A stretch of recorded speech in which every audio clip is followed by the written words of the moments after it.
এটা তো মারাও যেতে পারতো, কিংবা দুর্ঘটনা তো হতে পারতো বড় ধরনের। আচ্ছা রফিক, আমি তো আসলে এইভাবে ভাইবে দেখি নাই, শুধু আমি আমার বাইকটার কথাই চিন্তা করছি। আচ্ছা তাহলে এখন আমি কি করতে পারি? আমারও তখন তোমার কথা শুনে খারাপ লাগতেছে।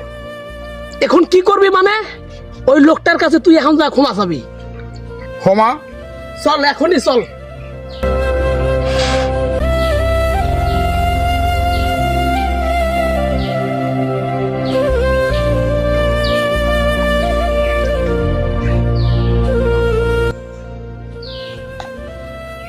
ভাই আপনার আবার আমি কি কোনো আবার ভুল করলাম নাকি?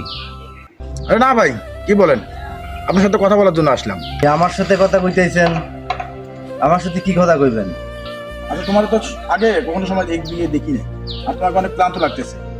তুমি কি ঢাকায় নতুন আসছো নাকি? তুমি কি ঢাকায় নতুন? হ্যাঁ ভাই, আমি এই যে আসছি মাত্র 1-2